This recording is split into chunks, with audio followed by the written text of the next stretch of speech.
Hi friends, welcome back to my channel Shriya Kannada blogs. ಎಲ್ಲರೂ ಹೇಗಿದ್ದೀರಾ? ಎಲ್ಲರೂ ಚೆನ್ನಾಗಿದ್ದೀರಾ ಅಂತ ಅನ್ಕೋತೀನಿ. ನಾನು ತುಂಬ ಚೆನ್ನಾಗಿದ್ದೀನಿ. ಇವತ್ತಿನ ಟಾಪಿಕ್ ಏನು ಅಂತ ಅಂದರೆ ಪ್ರೆಗ್ನೆನ್ಸಿ ಮಿತ್ಸ್ ಬಗ್ಗೆ ಮಾತಾಡೋಣ ಅಂತ ಅಂದ್ಕೊಂಡಿದ್ದೀನಿ. ಪ್ರೆಗ್ನೆನ್ಸಿಯ ಮೂಢನಂಬಿಕೆಗಳು. ಅದಕ್ಕಿಂತ ಮುಂಚೆ ಎಲ್ಲ ತಾಯಂದಿರು ಯಾರೆಲ್ಲ ತಮ್ಮ ಪ್ರೆಗ್ನೆನ್ಸಿ ಜರ್ನಿ ಇದ್ದೀರೋ ಅವ್ರಿಗೆಲ್ಲ ಕಂಗ್ರಾಟ್ಸ್ ಅಂತ ಹೇಳ್ತೀನಿ. ಪ್ರೆಗ್ನೆನ್ಸಿ ಅನ್ನೋದು ಒಂದು ವರ, ಅದೆಲ್ಲರಿಗೂ ಸಿಗೋದಿಲ್ಲ. ಸಿಕ್ಕವರು ಅದನ್ನು ತುಂಬ ಚೆನ್ನಾಗಿ ಎಂಜಾಯ್ ಮಾಡಿ ಅಂತ ಹೇಳ್ತೀನಿ. ಒಂದು ಹೆಣ್ಣಾಗಿ ಹುಟ್ಟಿದಕ್ಕೆ ಸಾರ್ಥಕ ಆಗೋದೇ ತಾನು ಇನ್ನೊಂದು ಜೀವಕ್ಕೆ ಜೀವ ಕೊಟ್ಟಾಗ. ಇನ್ನು ತನ್ನ ಶಕ್ತಿ ಮೀರಿ ಒಂದು ಜೀವಕ್ಕೆ ಜೀವ ಕೊಡೋದು ಅಂದರೆ ಅದು ಸುಲಭದ ಮಾತಲ್ಲ. ಎಲ್ಲ ತಾಯಂದಿರಿಗೂ ಎಲ್ಲರಿಗೂ ನನ್ನ ಹ್ಯಾಟ್ಸ್ ಆಫ್ ಅಂತ ಹೇಳ್ತೀನಿ. ನಾವು ತಾಯಿ ಆದಾಗಲೇ ಗೊತ್ತಾಗೋದು ನಮ್ಮ ತಾಯಂದಿರು ಎಷ್ಟು ನಮಗೋಸ್ಕರ ಕಷ್ಟಪಟ್ಟಿದ್ದಾರೆ ಅನ್ನೋದು ನಾವು ತಾಯಿ ಆದಾಗಲೇ ಗೊತ್ತಾಗೋದು. ಶುರು ಮಾಡೋಕ್ಕಿಂತ ಮುಂಚೆ ಇನ್ನೊಂದು ಮಾತು. ಈಗ ಹೇಳೋ ಎಲ್ಲ ಟಿಪ್ಸ್ಗಳು ನನ್ನ ಸ್ವಂತ ಎಕ್ಸ್ಪೀರಿಯನ್ಸ್ ಆಗಿರುತ್ತೆ, ಮತ್ತು ನಾನು ಗೈನಕಾಲಜಿಸ್ಟ್ ಹತ್ರ ಕೇಳಿ ತಿಳ್ಕೊಂಡಿರೋದಾಗಿರುತ್ತೆ, ಮತ್ತು ನಾನು ಸ್ವಲ್ಪ ಸರ್ಚ್ ಮಾಡಿ ಹೇಳ್ತಾ ಇರೋದಾಗಿರುತ್ತೆ. ದಯವಿಟ್ಟು ಇದನ್ನು ನೀವು ಕಂಪಲ್ಸರಿ ಫಾಲೋ ಮಾಡಬೇಕು ಅಂತ ಅಲ್ಲ. ಫಾಲೋ ಮಾಡೋಕ್ಕಿಂತ ಮುಂಚೆ ಒಂದು ಸರಿ ನಿಮ್ಮ ಮನೆಯಲ್ಲಾಗಲಿ ಅಥವಾ ನಿಮ್ಮ ಗೈನಕಾಲಜಿಸ್ಟನ್ನ ಸಲಹೆ ಕೇಳಿಕೊಂಡು ನೀವು ಪಾಲಿಸಿ ಅಂತ ಅಥವಾ ನೀವು ಫಾಲೋ ಮಾಡಿ ಅಂತ ನಾನು ಹೇಳ್ತೀನಿ. ಸೊ ಹಾಗಾದ್ರೆ ಬನ್ನಿ ವಿಡಿಯೋ ಶುರು ಮಾಡೋಣ. ಮೊದಲನೇ ಮಿತ್ ಏನು ಅಂತ ಅಂದರೆ ಬೇಬಿ ಬಂಪ್. ಅಂದರೆ ಯಾರು ಪ್ರೆಗ್ನೆಂಟ್ ಆಗಿರ್ತಾರೋ ಅವರ ಹೊಟ್ಟೆಯ ಅಳತೆ ಅಥವಾ ಹೊಟ್ಟೆಯ ದಪ್ಪ ಸಣ್ಣ ನೋಡಿ ಮಗು ಗಂಡ ಹೆಣ್ಣ ಅಂತ ಹೇಳೋದು. ನಾನು ಒಂದು ವಿಷಯ ಹೇಳೋಕ್ಕೆ ಇಷ್ಟಪಡ್ತೀನಿ. ಮಗು ಯಾವುದಾದ್ರೇನು, ಗಂಡಾದ್ರೇನು ಹೆಣ್ಣಾದ್ರೇನು, ನಾವು ಮಗು ಆರೋಗ್ಯವಾಗಿ ಹುಟ್ಟೋದಷ್ಟೇ ನಮಗೆ ಬೇಕಾಗಿರುತ್ತೆ. ಪ್ರತಿ ತಂದೆ ತಾಯಿಗೂ ನಾನೇನು ಹೇಳೋದು ಅಂದರೆ ಮಗು ಆರೋಗ್ಯವಾಗಿ ಹುಟ್ಟಲಿ ಅಂತ ಕೇಳ್ಕೊಳ್ಳಿ. ಅದು ಗಂಡ ಹೆಣ್ಣ ಅದು ಸೆಕೆಂಡ್ರಿ, ಅದು ಅವಶ್ಯಕತೆ ಇಲ್ಲದೆ ಇರೋದು. ಜೆಂಡರ್ ಪ್ರಿಡಿಕ್ಷನ್ ಅನ್ನೋದು ತುಂಬ ತಪ್ಪು, ಮತ್ತು ಅದು ಮಾಡಬಾರ್ದು. ಇಲ್ಲ ಅಂತ ಕೊರಗೋರ ಮಧ್ಯೆ ನೀವು ತಾಯಿ ಆಗ್ತಾ ಇದ್ದೀರಾ ಅಂತಂದರೆ ಅದು ದೇವರ ವರ, ಅದು ಎಲ್ಲರಿಗೂ ಸಿಗೋದಿಲ್ಲ. ಆ ಥರ ಇದ್ದಾಗ ಹೊಟ್ಟೆಲೆ ಭ್ರೂಣನ ಸಾಯಿಸೋದು, ಮಗು ಬೇಡ ಅಂತ ತೀರ್ಮಾನ ಮಾಡ್ಬೋದು, ಇದೆಲ್ಲ ಮಾಡಬೇಡಿ. ದಯವಿಟ್ಟು ಆದಷ್ಟು ನಿಮ್ಮ ಪ್ರೆಗ್ನೆನ್ಸಿನ ನೀವು ಎಂಜಾಯ್ ಮಾಡಿ. ನೀವು ನಿಮ್ಮ ಮಗು ಜೊತೆ ನೀವು ಮಗುವಾಗಿ ಅಂತ ನಾನು ಹೇಳ್ತೀನಿ. ಪ್ಲೀಸ್ ದಯವಿಟ್ಟು ಅಬೋಷನ್ನ ನಿಲ್ಲಿಸಿ ಅಂತ ನಾನು ಕೇಳ್ಕೊತೀನಿ. ಬೇಬಿ ಬಂಪ್ ಬಗ್ಗೆ ಮಾತಾಡ್ತಾ ಇದ್ವಿ. ಬೇಬಿ ಬಂಪ್ನ ಹೇಗೆ ಡಿಸೈಡ್ ಮಾಡ್ತಾರೆ ಅಂತ ಅಂದರೆ ತಾಯಿ ಯಾರಾಗಿರ್ತಾರೋ ಅವರ ಹೊಟ್ಟೆ ದಪ್ಪ ಇದ್ದರೆ ಗರ್ಲ್ ಬೇಬಿ, ಸಣ್ಣ ಇದ್ದರೆ ಬಾಯ್ ಬೇಬಿ ಅಂತ ಪ್ರಿಡಿಕ್ಟ್ ಮಾಡ್ತಾರೆ.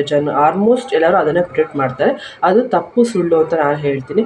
ಏನಕ್ಕೆ ಅಂದರೆ ಮಗು ಒಳಗಡೆ ಫೀಟಲ್ ವೆಯ್ಟ್ ಎಷ್ಟಿರುತ್ತೆ ಅದ್ರ ಮೇಲೆ ಬಂಪ್ ಡಿಸೈಡ್ ಆಗುತ್ತೆ. ಸೊ ಮಗು ಬೆಳವಣಿಗೆ ಚೆನ್ನಾಗಿದ್ದು ಅಂದರೆ 4 kg 3 kg 3 kg 3.5 4 4.5 ಇದ್ದರೆ ಮಗು ವೆಯ್ಟ್ ಆಟೋಮೆಟಿಕಲಿ ದಪ್ಪ ಇರುತ್ತೆ. ಸೊ ಹೊಟ್ಟೆ ಕಂಡೇ ಕಾಣುತ್ತೆ. ಮಗು 1.5 2.5 kg ಇದ್ದರೆ ಆ ಮಗು ಸಣ್ಣ ಇರುತ್ತೆ. ಸೊ ಹೊಟ್ಟೆ ಕಾಣೋದಿಲ್ಲ. ಅದರಿಂದ ಹೆಣ್ಣು ಮಗು ಆದರೆ ಹೊಟ್ಟೆ ದಪ್ಪ, ಗಂಡು ಮಗು ಆದರೆ ಹೊಟ್ಟೆ ಸಣ್ಣ ಇಲ್ಲ, ಅದು ಸುಳ್ಳು ಅಂತ ನಾನು ಹೇಳ್ತೀನಿ. ನೆಕ್ಸ್ಟ್ ಸೆಕೆಂಡ್, ಫುಡ್ ಬಗ್ಗೆ ಹೇಳ್ತಾ ಇದ್ದೀನಿ. ಫುಡ್ಡಲ್ಲಿ ಸಾಲ್ಟ್ ಕ್ರೇವಿಂಗ್ಸು, ಸ್ವೀಟ್ ಕ್ರೇವಿಂಗ್ಸ್ ಅಂತ. ಸಾಲ್ಟ್ ಕ್ರೇವಿಂಗ್ಸ್ ಇದ್ದರೆ ಗಂಡು ಪಾಪು ಆಗುತ್ತೆ, ಸ್ವೀಟ್ ಕ್ರೇವಿಂಗ್ಸ್ ಇದ್ದರೆ ಹೆಣ್ಣು ಪಾಪು ಆಗುತ್ತೆ. ಸ್ವೀಟ್ ಕ್ರೇವಿಂಗ್ಸ್ ಇದ್ದು ಗಂಡು ಪಾಪು ಆಗಿರೋರು ಇದ್ದಾರೆ, ಸಾಲ್ಟ್ ಕ್ರೇವಿಂಗ್ಸ್ ಆಗಿ ಹೆಣ್ಮಗು ಆಗಿರೋರು ಇದ್ದಾರೆ. ಸೊ ಅದು ಸುಳ್ಳು ಅಂತ ನಾನು ಹೇಳ್ತೀನಿ. ಹಾರ್ಮೋನಲ್ ಇಂಬ್ಯಾಲೆನ್ಸಿಂದ ಅದು ಸ್ವೀಟು ಸಾಲ್ಟ್ ಕ್ರೇವಿಂಗ್ಸ್ ಆಗುತ್ತೆ ಹೊರತು ಜೆಂಡರಿಂದ ಕ್ರೇವಿಂಗ್ಸ್ ಆಗೋದಿಲ್ಲ.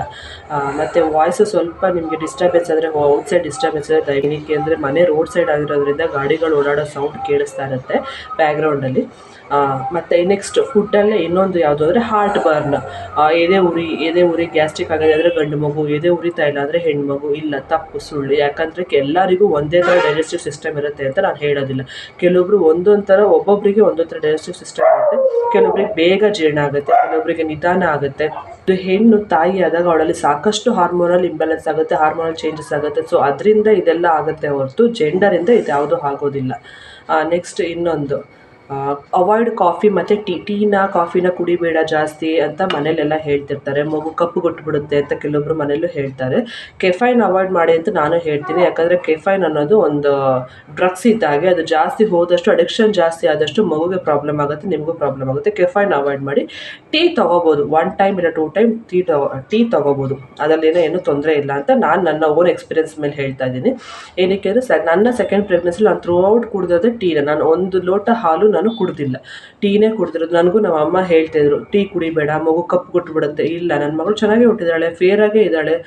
ಅದು ಫೇರ್ನೆಸ್ಸು ಅಥವಾ ಒಂದು ಕಲರು ಅದೆಲ್ಲ ನಮ್ಮ ಜೆನೆಟಿಕ್ಸಿಂದ ಬರುತ್ತೆ ಹೊರತು ತಾಯಿ ತಂದೆ ಅಜ್ಜಿ ತಾತ ಅವರಿಂದ ಬರುತ್ತೆ ಹೊರತು ನಾವು ತೊಗೊಳ್ಳೋ ಫುಡ್ಡಿಂದಾಗಲಿ, ನಾವು ತೊಗೊಳ್ಳೋ ಟೀ ಅಂದರೆ ಲಿಕ್ವಿಡ್ ಐಟಮ್ಸಿಂದಾಗಲಿ ನಮಗೆ ಮಗು ಫೇರ್ನೆಸ್ ಬರೋದಿಲ್ಲ. ಟೀ ಮತ್ತು ಕಾಫಿ ತೊಗೋಬೋದು, ಆದರೆ ಕಾಫಿ ಅಪ್ ಟು 3 months ಬೇಡ. ಮತ್ತು ಪೂರ್ತಿ ಅವಾಯ್ಡ್ ಮಾಡಿ. ಬಟ್ ಟೀ ತೊಗೋಬೋದು, 1 or 2 ಟೈಮ್ಸ್ ತೊಗೋಬೋದು, ಅದನ್ನು ಜಾಸ್ತಿ ನೀವು ತೊಗೋಬಾರ್ದು. ನೆಕ್ಸ್ಟ್ ಥರ್ಡ್ ಪಾಯಿಂಟ್ ಬಂದು ಹಾರ್ಟ್ ರೇಟ್ ಏನು, ಬಿಲೋ 140 ಇದ್ದರೆ ಬಾಯ್ ಬೇಬಿ, 140ಗಿನ್ನ ಜಾಸ್ತಿ ಇದ್ದರೆ ಗರ್ಲ್ ಬೇಬಿ. ಇಲ್ಲ, ತಪ್ಪು, ಅದು ಸುಳ್ಳು ಅಂತ ನಾನು ಹೇಳ್ತೀನಿ. ಏನಕ್ಕೆ ಅಂದರೆ ನೀವು ನಿಮ್ಮ ಸ್ಕ್ಯಾನಿಂಗ್, ಯಾರೆಲ್ಲ ಪ್ರೆಗ್ನೆಂಟ್ ಇದ್ದಾರೋ ನೀವು ಸ್ಕ್ಯಾನಿಂಗ್ ಹೋದಾಗ ನಿಮ್ಮ ರೇಡಿಯೋಲಜಿಸ್ಟ್ನೇ ಕೇಳಿ, ಸರ್ ಹಾರ್ಟ್ ರೇಟ್ ಹೇಗೆ ನೀವು ಡಿಸೈಡ್ ಮಾಡ್ತೀರಾ, ಅಥವಾ ಹಾರ್ಟ್ ರೇಟ್ ಯಾಕೆ ಒಂದೊಂದು ಸರಿ ಜಾಸ್ತಿ ಇರುತ್ತೆ ಒಂದೊಂದು ಸರಿ ಕಡಿಮೆ ಇರುತ್ತೆ ಅಂತ. ಏನಕ್ಕೆ ಅಂದರೆ ನಾವು ಸ್ಕ್ಯಾನಿಂಗ್ ಹೋಗೋ ಟೈಮಲ್ಲಿ ಬೇಬಿ ಆ್ಯಕ್ಟಿವ್ ಇದೆ ಅಂತಂದರೆ ಆಟೋಮೆಟಿಕ್ಕಾಗಿ ಹಾರ್ಟ್ ರೇಟ್ ಜಾಸ್ತಿ ಇರುತ್ತೆ. 160 170ವರೆಗೂ ಹೋಗಿರೋರ್ದು ಇದೆ, ನಂದು 170 180ವರೆಗೂ ಹೋಗಿರೋದು ಇದೆ. ಸೊ ಬೇಬಿ ಆ್ಯಕ್ಟಿವ್ ಇದ್ದರೆ ಆಗ ಹಾರ್ಟ್ ಬೀಟ್ ಜಾಸ್ತಿ ಇರುತ್ತೆ. ಸ್ಕ್ಯಾನಿಂಗ್ ಹೋಗೋ ಟೈಮಲ್ಲಿ ಬೇಬಿ ಆ್ಯಕ್ಟಿವ್ ಇಲ್ಲ ಅಂದರೆ ಮಲಗಿದೆ ಅಂತಂದರೆ ಹಾರ್ಟ್ ರೇಟ್ ಕಡಿಮೆ ಬಂದೇ ಬರುತ್ತೆ, 130 140 ಬಂದೇ ಬರುತ್ತೆ. ಸೊ ಅದರಿಂದ ನಾವು ಇದು ಬಾಯ್ ಬೇಬಿ ಇದು ಗರ್ಲ್ ಬೇಬಿ ಎಲ್ಲೂ ಪ್ರೂವ್ ಆಗಿಲ್ಲ. ಲೆಸ್ ದೆನ್ 140 ಬಂದು ಗರ್ಲ್ ಬೇಬಿ ಆಗಿರೋರು ಇದ್ದಾರೆ, ಮೋರ್ ದೆನ್ 140 ಬಂದು ಬಾಯ್ ಬೇಬಿ ಆಗಿರೋರು ಇದ್ದಾರೆ. ನಿಮಗೆ ನನ್ನ ಫಸ್ಟ್ ಪ್ರೆಗ್ನೆನ್ಸಿ ಸೆಕೆಂಡ್ ಪ್ರೆಗ್ನೆನ್ಸಿದ ವೇರಿಯೇಷನ್ಸ್ ಡಿಫ್ರೆನ್ಸಸ್ ಬೇಕು ಅಂದರೆ ಅಥವಾ ಪ್ರೆಗ್ನೆನ್ಸಿ ರಿಪೋರ್ಟ್ಸ್ ಬೇಕು ಅಂತಂದರೆ ದಯವಿಟ್ಟು ನನಗೆ ಕಮೆಂಟ್ ಬಾಕ್ಸಲ್ಲಿ ತಿಳಿಸಿ, ನಾನು ಅದ್ರ ರಿಲೇಟೆಡ್ ಒಂದು ವಿಡಿಯೋ ಮಾಡ್ತೀನಿ. ನೆಕ್ಸ್ಟ್ ಥರ್ಡ್ ಪಾಯಿಂಟ್ ಆಯಿತು. ಫೋರ್ತ್ ಪಾಯಿಂಟ್ ಮಾರ್ನಿಂಗ್ ಸಿಕ್ನೆಸ್ ಕೆಲವೊಬ್ಬರಿಗೆ ನಾಸಿಯಾ ಇರುತ್ತೆ, ಅಂದರೆ ವಾಮಿಟಿಂಗ್ ಇರುತ್ತೆ, ವಾಮಿಟಿಂಗ್ ಸೆನ್ಸೇಷನ್ ಇರುತ್ತೆ, ಸ್ಮೆಲ್ಲಿಂಗ್ ಆಗೋದಿಲ್ಲ, ಬೆಳಗ್ಗೆ ಎದ್ದ ತಕ್ಷಣ ಟಯರ್ಡ್ ಅಂತ ಫೀಲ್ ಮಾಡ್ತಿರ್ತಾರೆ, ತಲೆ ಸುತ್ತು, ಇದೆಲ್ಲ ಕೆಲವೊಬ್ರಿಗೆ ಇರುತ್ತೆ. ಕೆಲವೊಬ್ರಿಗೆ ಇದೆಲ್ಲ ಇರೋಲ್ಲ, ಆರಾಮಾಗಿರ್ತಾರೆ. ಸೊ ನಾವು ಮಾರ್ನಿಂಗ್ ಸಿಕ್ನೆಸ್ ಇದ್ದ ತಕ್ಷಣ ಅದು ಹೆಣ್ಣು ಪಾಪು, ಮಾರ್ನಿಂಗ್ ಸಿಕ್ನೆಸ್ ಇಲ್ವಾ ಅದು ಗಂಡು ಪಾಪು. ಇಲ್ಲ, ತಪ್ಪು, ಸುಳ್ಳು. ಅದು ಕೆಲವೊಬ್ಬರಿಗೆ ತುಂಬ ಹಾರ್ಮೋನಲ್ ಇಂಬ್ಯಾಲೆನ್ಸ್ ಆಗೋದ್ರಿಂದ ಕೆಲವೊಬ್ರಿಗೆ ಆ ಥರ ಆಗುತ್ತೆ, ಕೆಲವೊಬ್ರಿಗೆ ಆ ಥರ ಆಗೋದಿಲ್ಲ, ಅವ್ರು ಆರಾಮಾಗಿರ್ತಾರೆ. ಹಾಗಂತ ಮಾರ್ನಿಂಗ್ ಸಿಕ್ನೆಸ್ ಇಲ್ಲದೇ ಹೆಣ್ಣು ಪಾಪು ಆಗಿರೋರು ಇದ್ದಾರೆ, ಮಾರ್ನಿಂಗ್ ಸಿಕ್ನೆಸ್ ಇದ್ದು ಗಂಡು ಪಾಪು ಆಗಿರೋರು ಇದ್ದಾರೆ. ಅದೆಲ್ಲ ಸುಳ್ಳು, ಅದನ್ನ ನಂಬೇಡಿ ಅಂತ ನಾನು ಹೇಳ್ತೀನಿ.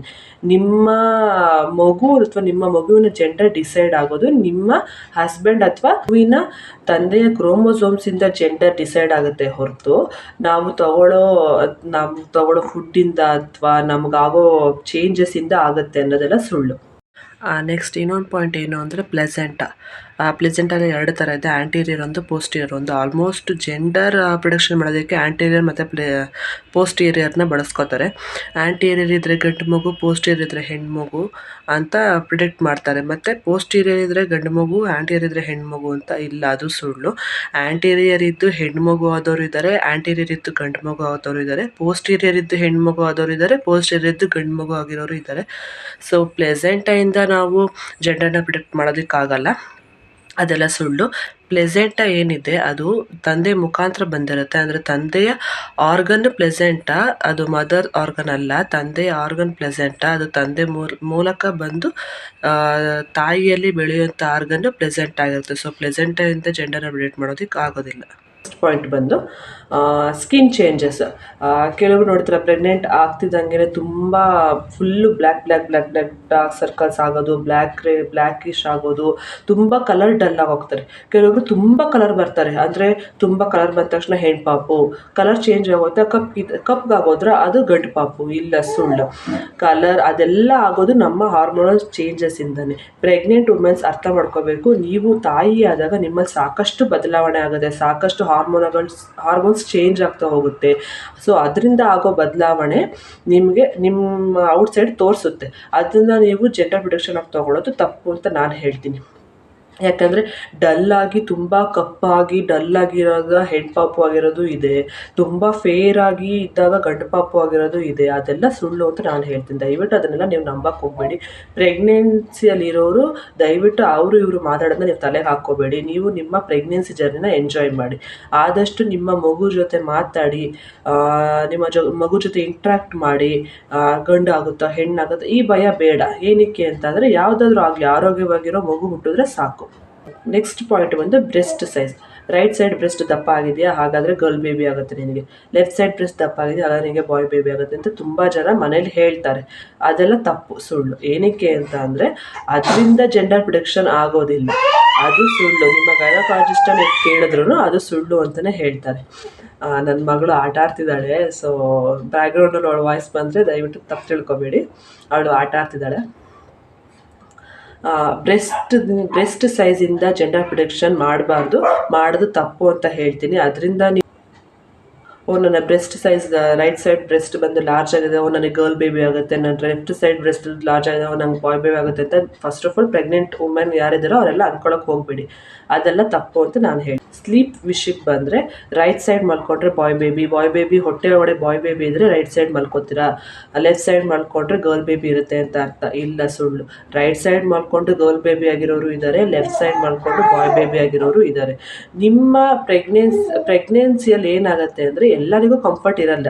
ಒಬ್ಬೊಬ್ರು ಆರಾಮಾಗಿ ಕಂಫರ್ಟಾಗಿ ನಾ ಪ್ರೆಗ್ನೆಂಟೇ ಅಲ್ಲ ಅನ್ನೋ ಥರ ಇರ್ತಾರೆ. ಕೆಲವೊಬ್ರಿಗೆ ತುಂಬ ಟಯರ್ಡು, ತುಂಬ ಲೇಜಿನೆಸ್ಸು, ತುಂಬ ಆಯಾಸ, ತುಂಬ ಅವ್ರು ಸಫರ್ ಮಾಡ್ತಿರ್ತಾರೆ. ಕೆಲವೊಬ್ರು ಪ್ರೆಗ್ನೆನ್ಸಿಯಲ್ಲಿ throughout the pregnancy suffer ಮಾಡ್ತಿರೋರು ಇರ್ತಾರೆ, throughout the pregnancy enjoy ಮಾಡ್ತಿರೋರು ಇರ್ತಾರೆ. ಸೊ ನಾನೇನು ಹೇಳ್ತೀನಿ ಅಂತ ಅಂದರೆ ಲೆಫ್ಟ್ ಸೈಡ್ ನಿಮಗೆ ಯಾವ ಕಂಫರ್ಟಬಲ್ ಆಗುತ್ತೋ ಆ ಸೈಡ್ ನೀವು ಮಲ್ಕೊಳ್ಳಿ. ಲೆಫ್ಟ್ ಸೈಡ್ ಮಲ್ಕೋತೀರಾ ಅಂದರೆ ಗರ್ಲ್ ಬೇಬಿನೇ ಆಗುತ್ತೆ, ರೈಟ್ ಸೈಡ್ ಮಲ್ಕೋತೀರಾ ಅಂದರೆ ಬಾಯ್ ಬೇಬಿನೇ ಆಗುತ್ತೆ. ಇಲ್ಲ, ಸುಳ್ಳು. ಅದು ನನ್ನ ವಿಷಯದಲ್ಲೂ ಸುಳ್ಳಾಗಿದೆ. ರೈಟ್ ಸೈಡ್ ಮಲ್ಕೊಂಡ ತಕ್ಷಣ ಬಾಯ್ ಬೇಬಿ ಆಗಿಲ್ಲ, ಲೆಫ್ಟ್ ಸೈಡ್ ಮಲ್ಕೊಂಡ ತಕ್ಷಣ ಗರ್ಲ್ ಬೇಬಿ ಆಗಿಲ್ಲ. ಅದೆಲ್ಲ ಸುಳ್ಳು ಅಂತ ನಾನು ಹೇಳ್ತೀನಿ. ಮೈ ಓನ್ ಎಕ್ಸ್ಪೀರಿಯನ್ಸ್ ಮೇಲೆ ಹೇಳ್ತಾ ಇದ್ದೀನಿ. ದಯವಿಟ್ಟು ಆದಷ್ಟು ಅಕ್ಕಪಕ್ಕದಲ್ಲಾಗಿರ್ಬೋದು, ಮನೆಯಲ್ಲಾಗಿರ್ಬೋದು, ಹೀಗಿದೆಯಾ ನಿನಗೆ ಗಂಡು ಮಗುವಾಗುತ್ತೆ, ಹೀಗಿದೆಯಾ ನಿನಗೆ ಹೆಣ್ಣು ಮಗುವಾಗುತ್ತೆ. ಮನೆಯಲ್ಲಿ ಪ್ರೆಗ್ನೆಂಟ್ ವುಮೆನ್ಗಳಿದ್ದಾರೋ ದಯವಿಟ್ಟು ಅವ್ರ ಮೇಲೆ ಇರೋರಿಗೆ ನಂದೊಂದು ಸಜೆಷನ್ನು, ದಯವಿಟ್ಟು ನಿಮ್ಮ ಮನೆಯಲ್ಲಿರೋ ಹೆಣ್ಮಕ್ಳಿಗೆ ನೀವು ಹಾಸ್ಯ ಹುಟ್ಟಿಸ್ಬೇಡಿ. ಅಂದರೆ ನಿನಗೆ ಈ ಥರ ಎಲ್ಲ ಆಗ್ತಿದೆಯಾ, ಆಗ ನಿನಗೆ ಗಂಡು ಮಗುವಾಗುತ್ತೆ, ನಿನಗೆ ಈ ಥರ ಎಲ್ಲ ಆಗ್ತಿದೆಯಾ, ಹೆಣ್ಣು ಮಗುವಾಗುತ್ತೆ. ತಪ್ಪು. ಹೆಣ್ಣೋ ಗಂಡೋ ಯಾವುದೋ ಒಂದು ಮಗು ಆರೋಗ್ಯವಾಗಿ ಹುಟ್ಟಿದ್ರೆ ಸಾಕು ಅಂತ ಕೇಳ್ಕೊಳ್ಳಿ ಅಂತ ನಾನು ಹೇಳ್ತೀನಿ. ತಂದೆಯಿಂದ ಬರೋ ಕ್ರೋಮೋಸೋಮ್ಸ್ ಯಾವುದಾಗಿರುತ್ತೆ ಅಂತ ನಾವು ಹೇಳೋದಕ್ಕಾಗಲ್ಲ. ಪ್ರತಿ ಹೆಣ್ಣಿನಲ್ಲೂ ಕ್ರೋಮೋಸೋಮ್ಸ್ ಬಂದು ಎಕ್ಸ್ ಇರುತ್ತೆ. ಸೊ ಗಂಡಿನ ಎಕ್ಸ್ ಮತ್ತು ವೈ ಕ್ರೋಮೋಸೋಮಿಂದ ಯಾವುದು ಬರುತ್ತೋ ಅದ್ರ ಮೇಲೆ ಮಗು ಡಿಪೆಂಡ್ ಆಗುತ್ತೆ, ಮಗು ಯಾವ ಜೆಂಡರ್ ಅಂತ ಡಿಪೆಂಡ್ ಆಗುತ್ತೆ ಹೊರತು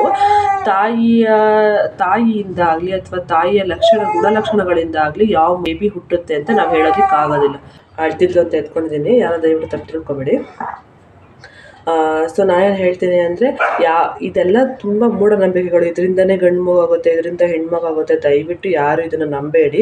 ಆದಷ್ಟು ನಿಮ್ಮ ಪ್ರೆಗ್ನೆನ್ಸಿ ಜರ್ನಿನ ಎಂಜಾಯ್ ಮಾಡಿ, ನಿಮ್ಮ ಮಗು ಜೊತೆ ಇಂಟ್ರ್ಯಾಕ್ಟ್ ಮಾಡಿ. ದಯವಿಟ್ಟು ಹೀಟ್ ಐಟಮ್ಸ್ಗಳನ್ನ ತಗೋಬೇಡಿ. ಮತ್ತು